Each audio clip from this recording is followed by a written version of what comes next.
მარტივად და კონკრეტულად ჩვენი ეჭვი კი არა, ჩვენ დარწმუნებულები ვართ, რომ ეს გააკეთეს სახელმწიფოს სამსახურში თითქოს მყოფმა ადამიანებმა. სუსმა გააკეთეს შინაგან საქმეთა სამინისტრომ ნაკლებად მნიშვნელოვანია და შესაბამისად იმ ადამიანებთან თანამშრომლობას აზრი არ აქვს, ვინც სავარაუდოდ ამ ტერორისტული აქტის თანამონაწილეები არიან. ამიტომ თავად კოტეც და თინაც მაგისტრანტ მოსამართლეთან იქნებიან გამოკითხულები.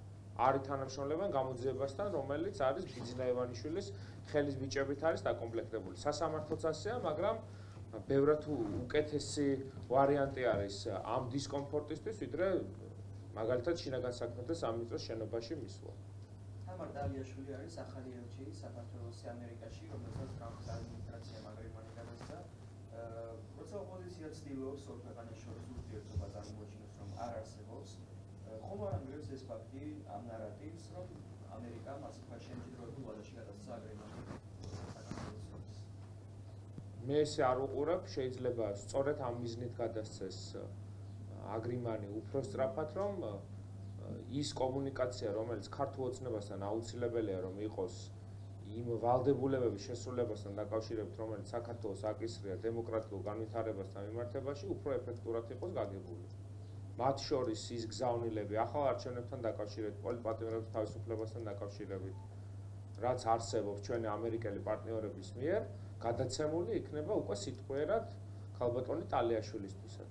შეასრულებენ, არ შეასრულებენ, ეს მეორე საკითხია, შესაბამისი სანქციები მოყვება როგორც ქვეყნის შიგნით, ისე ქვეყნის გარეთ. მეგობარი აქტის მიღების პროცესი ისევ აქტიურად მიმდინარეობს.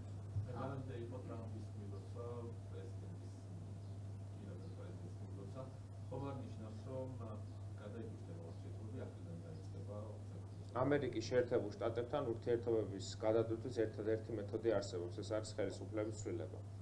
სხვანაირად ორპარტიული პოზიცია, როგორც რესპუბლიკური, ისე დემოკრატიული პარტია მხარს უჭერენ ქართველი ხალხის მისწრაფებას და ამ ვითარებაში ჩვენ უბრალოდ წარმოუდგენლად მიგვაჩნია რაიმე ტიპის არსებით გადადვირთვაზე გქონდეს საუბარი, როდესაც მეგობარი აქტის მიღების პროცესი არის დაწყებული და ბიძინა ივანიშვილის უახლოეს გარემოცვის წევრს და საქართველოს ყოფილ შინაგან საქმეთა მინისტრს და ვიცე-პრემიერს მაგნიცკის სიაში ვხედავთ. ამ ვითარებაში არ ვიცი, ამ ხელისუფლებასთან ვინ რას დაალაგებს, ეს ტყუილი, ეს პროპაგანდისტვის არის განკუთვნილი. ეს არის ის მდგომარეობა, როდესაც ძალიან მარტივად და გასაგებად დღევანდელი ელჩი, ვინც მიიღო აგრიმანი, მიიღებს კონკრეტულ წინადადებებს და კონკრეტულ მოთხოვნებს ამერიკელი პარტნიორებისგან, რა არის არსებითი გადადვირთვის გზები, რაც შეუძლებელია გადიოდეს ქართველი ხალხის ინტერესის უგულებელყოფაზე. არაერთხელ არის დაფიქსირებული საქართველოში ამერიკის შეერთებული შტატების საელჩოს მიერ, სენატორების, კონგრესმენების მიერ, რომ არსებობს კონკრეტული მოთხოვნები, რომლის შემთხვევაშიც შესაძლებელი იქნება ურთიერთობის ნორმალიზება და ეს დაკავშირებული არის ქართველი ხალხის მოთხოვნებთან. პოლიტპატიმრების თავისუფლება, ახალი საპარლამენტო არჩევნები და ქვეყანაში ნორმალური სიტუაციის დაბრუნება. ბიძინა ივანიშვილის ტერორისტული რეჟიმის პირობებში ეს შეუძლებელია. თუ ის არ წავიდა არსებით დათმობებზე.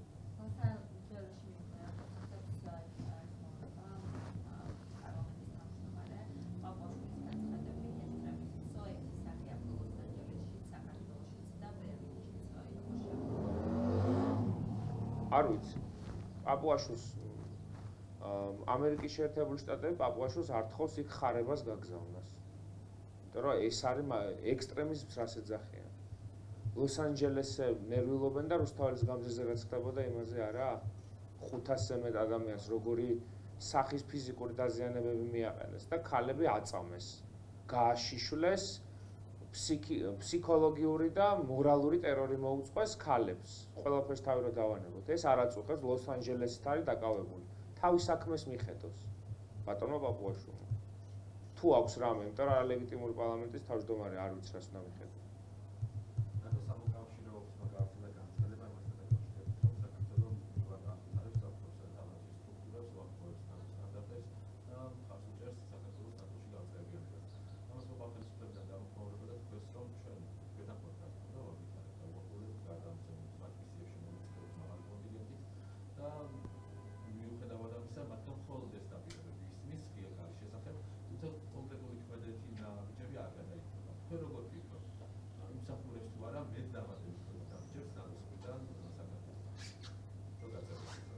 საქართველოს იმსახურებს დღევანდელი ეგრეთ წოდებული ხელისუფლება არა და ეს გვიშლის ხელს. მოდი მარტივი შეკითხვა დავსვათ. საქართველოს შეიარაღებული ძალები ფაქტობრივადაც ვინ შექმნა? ვის ხელისუფლების დროს შეიქმნა? როგორც ესეთი, როდის დაუახლოვდა ყველაზე უფრო მეტად ნატოს სტანდარტს. ნაციონალური მოძრაობის დროს. საერთაშორისო მისიებში როდის დაიწყეთ მონაწილეობის მიღება? აქტიურად, დიდი კონტინგენტით. ნაციონალური მოძრაობის დროს. და ქართული ოცნების პირობებში საქართველოს შეიარაღებული ძალების წინსვლაზე რა გაგიგიათ? აი არსებით წინსვლაზე. გინდა იმითიც რომ დავიწყოთ, თუნდაც პრესტიჟულობიდან გამომდინარე. საქართველოს შეიარაღებული ძალები და ზოგადად თავდაცვის სამინისტრო ბიძინა ივანიშვილისთვის არის ერთ-ერთი ყველაზე ნაკლებად მნიშვნელოვანი საკითხი, იმიტომ რომ მარტივად და გასაგებად ეს არის რუსეთის დავალება. სამხედრო აღლუმს არ ატარებს ქვეყანა რამდენი წელია. იმიტომ რომ შეიარაღებული ძალები არის ეროვნული სიამაყის ერთ-ერთი მთავარი სიმბოლო. ბიძინა ივანიშვილს არ უნდათ რომ ქართველებს რამით გვიამაყებოდეს მისი და მისი ოჯახის გარდა და ხა. ესე ვერ ვიცხოვრებ ნამდვილად.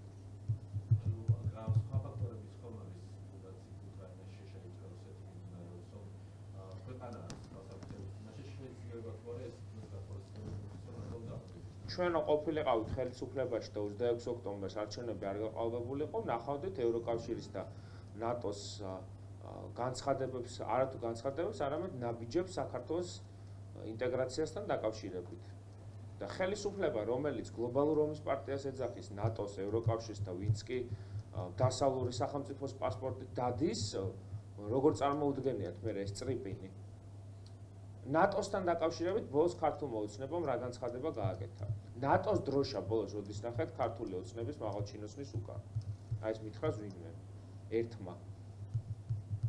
ახლა შესაბამისად ახლა რატო გადაგაკვდება სხვა შენ თუ ფეხებზე კიტია, შენ უსაფრთხოება.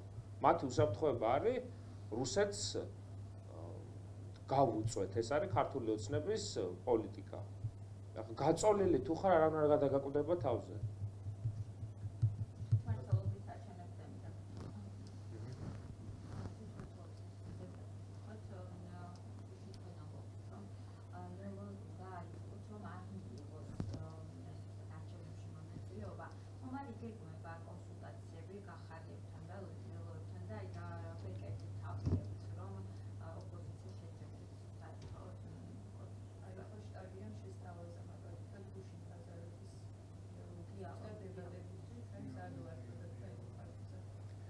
ჩვენ დიალოგისთვის მზად ვართ, დებატებისთვის არ ვიცი ახლა. პოზიციის ცვლილებას ჩვენ არ ვაპირებთ. ეს წესები, რაც ახლა დღეს საქართველოში არის, ეს არის ბიძინა ივანიშვილის დაწესებული, ხო? რა იცვლება? ანუ რის გამო უნდა შევიცვალოთ პოზიცია, რომ მამუკა ხაზარაძეს და ბადრი ჯაფარიძეს აქვთ უნიკალური გეგმა? არ მჯერა ამის. და ახლა, როდესაც პოლიტპატიმრები ციხეში არიან, როდესაც ახალი საპარლამენტო არჩევნები არ ინიშნება, როდესაც ცესკო იმაზე უარესია, ვიდრე რაც იყო და უბრალოდ არჩევნებს აზრი აქვს დაკარგული, როდესაც არალეგიტიმური ხელისუფლება არის, როდესაც პარლამენტში აღარ ვართ, როდესაც 500-ზე მეტი ადამიანი არის ბოლო თვეების განმავლობაში უმძიმეს დაზიანების ქვეშ, ფსიქოლოგიურის თუ ფიზიკურის. ამ ვითარდა ხელისუფლება, რომელიც არის საერთაშორისო იზოლაციაში მოქცეული მაგნიტსკის სიაში ხვდებიან ბიძინა ივანიშვილის გარემოცვის წევრები. ამ ვითარებაში ახლა რა მაქვს სადებატო? დიალოგი, კი ბატონო, ვისაუბროთ, რომ ხალხმა გაიგოს ვისკენ არის სიმართლე, ვისკენ არის არგუმენტი. მაგრამ აქაც პრობლემას ვხედავ. ამდენი ხანი ამბობენ, რომ გავხსნათ დისკუსია. კი ბატონო, გახსნეს დისკუსია, მაგრამ ერთ-ერთში არ შეიძლება ორი სხვადასხვა მოსაზრების პოლიტიკური ორგანიზაცია მოხვდეს. ჯერჯერობით ვერ ვახერხებთ ლელო უარს ამბობს. ნებისმიერ ფორმატის საჯარო დისკუსიაზე და ხა კაბინეტში სადისკუსიო არაფერი არ არის. როდესაც თუნდაც ის ისტორია რაც ბაჩიაშვილისგან გუშინ მოვისმინეთ, რომ ესე ტერორისტული აქტები, როდესაც მიმდინარეობს ქვეყანაში და ჩემი პარტიის თავმჯდომარის ქმარს შუაგულ თბილისში იპარავენ. ამ ვითარებაში რაზე ვიდისკუსიო? რომ თბილისს გამოგლეჯს ლელო? კი ბატონო, გამოგლიჯონ, მაგრამ ჩვენ საზოგადოებრივ აზრს ვცემთ პატივს და შეუძლებლად მიგვაჩნია, რომ ლელომ ეს გადალახოს. თუ არა და მოუწევს მათ შორის საკუთარი ელექტორატის ძალიან დიდ ნაწილზე უარის თქმა. და თქვან მაშინ. სახვეწარი არავისთან არაფერი არ გვაქვს.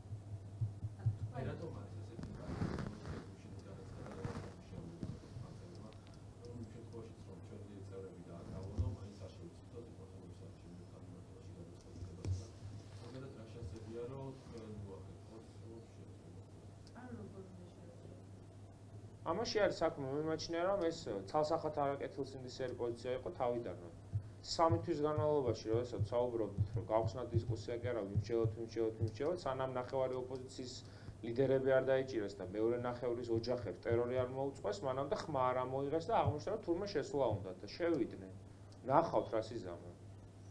ხო აქვთ უნიკალური გეგმა და საოცარი კვლევები. გამოგლიჯონ.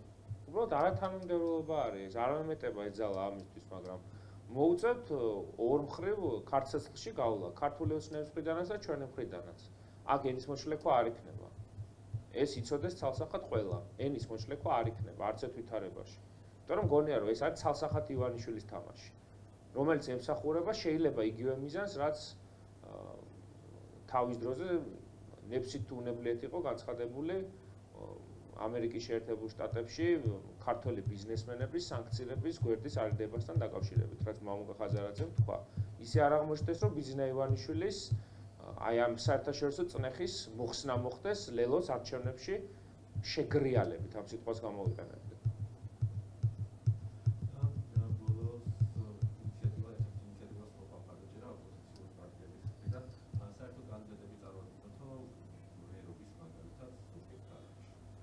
утопიური სისულელე იდეა და თუ ამბობენ სახელები და გვარები თქვენ.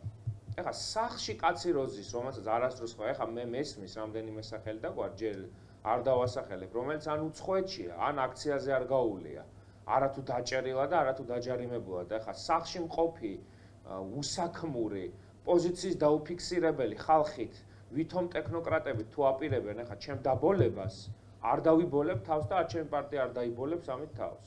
ეს იცოდეს ყველამ კარგად და მარტივად და გასაგებად. ის ვითარება, აი როგორ უნდა ჩაატაროს ნებისმიერმა კანდიდატმა, მაგალითად თქვენ რო დაგაყენოთ ახლა მერობის საერთო კანდიდატად და კამპანიას რაზე ვატარებ, რომ ხელისუფლებას ვერ ვცვლი, ახალი საპარლამენტო არჩევნები არ არის, ვერ ვეუბნები, რომ მინიმალური შანსია რომ ხმა დავიცვა და პოლიტპატიმრები არიან ისევ ციხეში და რაზე უნდა ილაპარაკოთ, რომ მტკვარზე 3 ხიდით მეტია გასადები, ამაზე უნდა ვილაპარაკოთ? ეს არის სისულელე, ეს არის მარაზმი და ეს არის ამორალური. ვინ განიხილება საერთო კანდიდატს? არ ვიცი, ეს თავად აი ამ პოლიტიკურმა ორგანიზაციებმა გაამხილონ ის სახელები და გვარები, ვიზეც მიმდინარეობს ჯერობა. ჩემი აზრით, ჯერჯერობით ვინც განიხილება, არც ერთი ღირსეული კანდიდატი არ არის. იმიტომ რომ ღირსეული ადამიანი აქამდეც ამოიღებდა ხმას იმ მარაზმზე, რაც ქვეყანაში ხდება.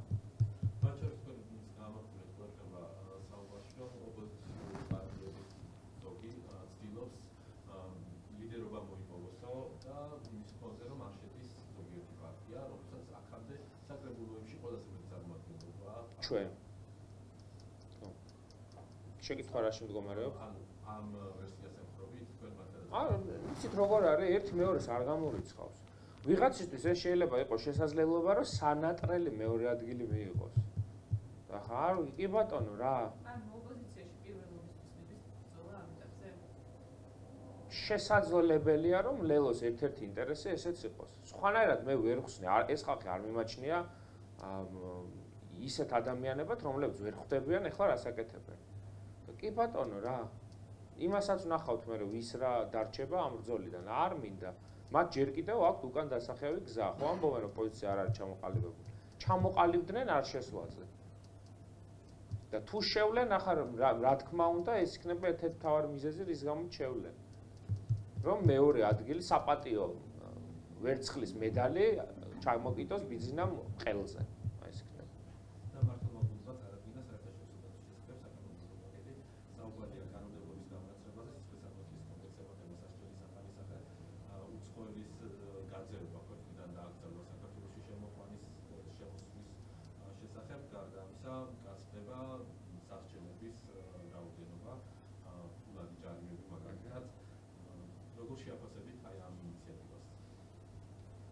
არ ვიცი, ეს ინიციატივა დარწმუნებული ვარ, რომ რაღაც რეპრესიებს ემსახურება, ხან ნორმალური დემოკრატიული მთავრობის პირობებში შეიძლება სხვანაირად მეფიქრა, მაგრამ როდესაც ქვეყანა 2022 წლიდან გაავსეს რუსებით, რომლებიც ღმერთმა უწყის ამ ქვეყანაში რისთვის არიან ჩამოსული და მათთან დაკავშირებით არავითარი ზომები არ არის მიღებული, ახლა იმ ხელისუფლებისგან მე არავითარ საერთაშორისო და შიდა დაცვაზე ვერ მივიღებ ვერანაირ პრეტენზიას.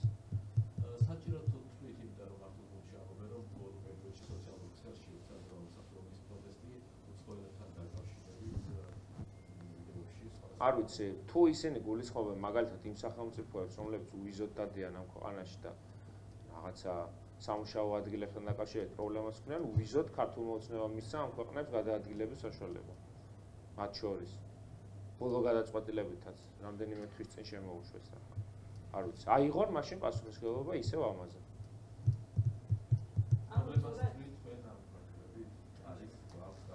არ ვიცი. ჩვენო მართავდეთ სხვანაირად მოიქცეოთ.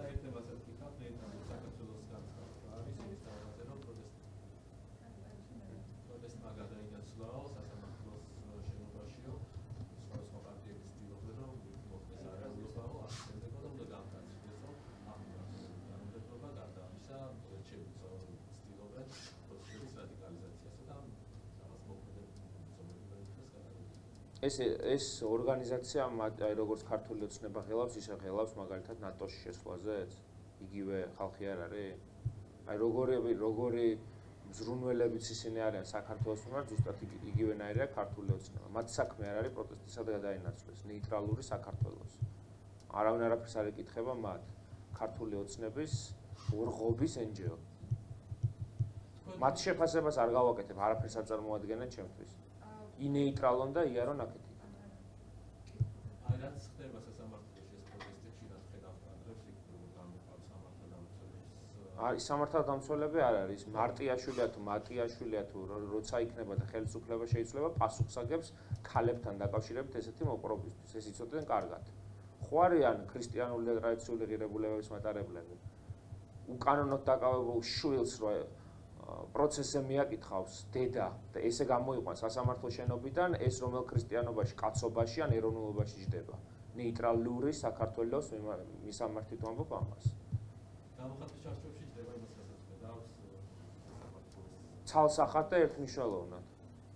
ლოს-ანჯელეს უკვე ისაუბრეთ, მაგრამ ცოტა სხვა კონტექსტში მაინტერესებს ტრამპმა განაცხადა, რომ სამართალდამცველების შეურაცხყოფა უპასუხოდ არ დარჩება და შტატების ადმინისტრაცია არაპირებს უპატივცემულობა მოითმოს მავატყამ პირდებით ისე ძლიერად დავარტყამთ, როგორც არასდროს ეს განაცხადა ტრამპმა და უშუალოდ ტრამპის ეს განცხადება მინდა რომ შეაფასოთ.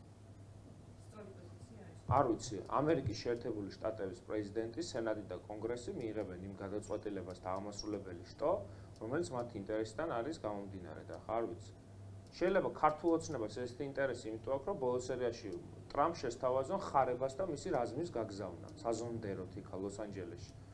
არ ვიცი, მე საერთოდ უტოპიად მიმაჩნია გუში რამდენიმე სამთავრობო არხი რო ჩავთვა, მეგონა რომ უყურებდი საერთაშორისო დაიჯესტს. საქართველოში აღარაფერი აღარ ხდება, არის ჩიტები ჟღურტული. კი ბატონო, მოიქციონ ესე თავი. ლოს-ანჯელესზე მეტად მაინტერესებს თბილისში რა ხდება ამ წუთის მდგომარეობით. ტრამპი, ამერიკის შეერთებული შტატები და მისი უსაფრთხოების სისტემები მიხედავენ რამდენად ლოს-ანჯელესში მდგომარეობას და მე მაინტერესებს ჩემ პარტიის ჩემი როგორ? ტრამპის პოზიცია მაინტერესებს, მაგრამ რამდენჯერ უნდა შევაფასო? ტრამპის პოზიცია არის იქიდან გამომდინარე, რაც ამერიკის შეერთებული შტატების ინტერესში შედის. დიახ, დონალდ ტრამპ სწორი მიდგომაა ეგ, რასაც ტრამპი ამბობს თქვენი აზრით, რომ სამართალდამცველებს ვინც მიაყენებს შეურაცხყოფას, მკაცრ პასუხს მიიღებს ადმინისტრაციის მხრიდან. დიახ, სწორი მიდგომაა. მაშინ საქართველოში რატომ არ არის? იმიტომ რომ ისინი სამართალდამცველები არ არიან. აი, მოდი ნებისმიერი კადრი ავიღოთ, სად ვნახავთ ამერიკის შეერთებულ შტატებში რომელიმე პოლიციას ამომცნობი ნიშნის გარეშე. ან ნიღბით, რომელსაც ვერ ამოიცნობ ვინ არის. და აქ კაცმა არის რუსთაველის გამზირზე ვინ გვარბევდა ჩვენ. აი ეს ნიღბიანი ტიპები, დედას რო აგინებდნენ ქალებს. აი ეს ხალხი. როგორ ედრებიან? აი მოდი, ირაკლი კობახიძე ტრამპია? აი ამაზე მიპასუხეთ. ირაკლი კობახიძე თუ არის ტრამპი?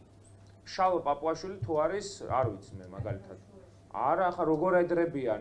თუ ორმაგი სტანდარტი არის, მაშინ ამერიკის შეერთებული შტატების პრეზიდენტიც და ვითომ კობახიძეც შევადაროთ პრემიერ-მინისტრი ვითომ. შედარება არის ის, რომ ამერიკის შეერთებულ შტატებში მისაღებია და გაუშვებელია უბრალოდ რომ სამართალდამცველებს მიაყენონ შეურაცხყოფა და ისე როგორც ამერიკის ქვეყანაში როგორც თუნდაც სხვა ევროპული ქვეყნები ავიღოთ, ყველგან მკაცრად ისჯება სამართალდამცველებს. როგორც ამაზე ვალდებ პარაზიტს და ხო და შეხად მარტივად არის როგორც ირაკლი კობახიძე და დონალდ ტრამპი არ დარდება ერთმანეთს, ისე ვერ შევადარებ ამ ვითომ სამართალდამცველებს ამერიკის შეერთებული შტატების ძალოვან უწყებებს. იმიტომ რომ იქ რაღაცას თუ დაგიშავებენ და ძალადობა იქნება დემონსტრანტის მიმართ გადაჭარბებული, გაქვს შანსი აღიდგინოს შენი უფლებრივი მდგომარეობა. და ვის შევადარო? ხარებები ყავთ იქაც?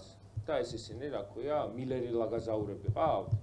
შევადაროთ ესენი ერთმანეთს და არ დარდება და ხა ტრამპის განცხადება ყოველთვის საინტერესოა, ირაკლი კობახიძის განცხადება არ არის საინტერესო.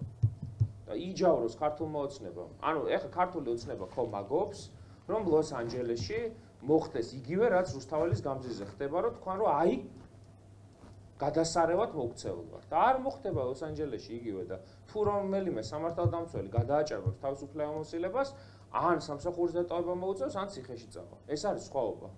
და აქ ღირსების ორდენებს კიდებენ. არ ვადარებ, არ მაინტერესებს. გადავიდეთ კადრებზე.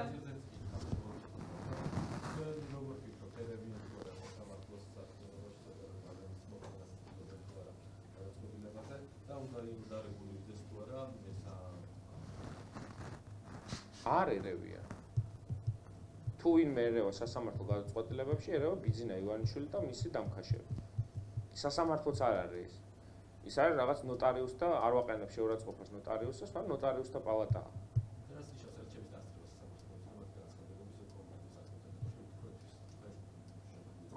თავის თვალით იხილონ, რა უსამართლობასთან გვაქვს საქმე. ამას ნიშნავს. თავის თვალით იხილოს ის ეგრეთ წოდებული სასამართლო რეფორმის ტალღები საგამდე მივიდა. რომ რასაც მიუმესიჯებენ, ის გადაწყვეტილება გამოვა. გადავიდეთ კადრებზე, და ხო უნდა იცოდნენ წინასწარ ვის დაასანქცირებენ. უნდა შეისწავლონ ეს ადამიანები, ვინ არის ღირსი მერე დასავლური სანქციების. ვინ არის სახიფათო მათ ქვეყანაში რომ შევიდეს. კადრებზე გადავიდეთ. ეს არის მაინც ძალიან დიდი დარტყმა ქართული ოცნებისთვის და შინაგან საქმეთა სამინისტროში ყოველთვის მტკივნეულად მიმდინარეობს მსგავსი ტიპის გადაადგილებები, მით უმეტეს ხარება არ იყო რიგითი ფიგურა ქართული ოცნებისთვის არა მხოლოდ როგორც შიგნით, არამედ გარეთ, ელექტორალური თვალსაზრისითაც კი, რომელიც იყო მთავარი შემსრულებელი და ზონდერი ქართული ოცნების ხელისუფლების და რეჟიმის. ეს არის გამოწვეული შიდა კლანური დაპირისპირებიდან გამომდინარე ეს ერთი, მაგრამ მეორე სანქციების პოლიტიკიდან გამომდინარე. რამდენიც არ უნდა იძახონ, რომ სანქციები არ მუშაობს, რომ ამას გავლენა არ აქვს, ფაქტია, რომ ყველა ის ადამიანი, რომელიც ჩვენი დასავლელი პარტნიორების მიერ იყო სანქცირებული, აღმოჩნდა იმ მდგომარეობაში, როგორიც დღეს არის ბატონი ხარაზიშვილი. იქიდან გამომდინარე, რომ შეუძლებელია ამ სანქციების გვერდის ავლა და დასავლეთთან რაიმე სახის, თუნდაც ელემენტარული კომუნიკაციის წარმოება იქამდე, სანამ ეს ადამიანები იკავებენ ხელისუფლებას. და როდესაც ეს მდგომარეობა გვაქვს, მე დარწმუნებული ვარ, რომ ჩვენი სწორი ოპოზიციის სწორი და თანმიმდევრული პოლიტიკის წარმოების შემთხვევაში შესაძლებელია ქართული ოცნება ისეთ დათმობებზე წავიდეს, როგორც არის პოლიტპატიმრების თავისუფლება, ახალი არჩევნები და თავისუფალი ცესკო.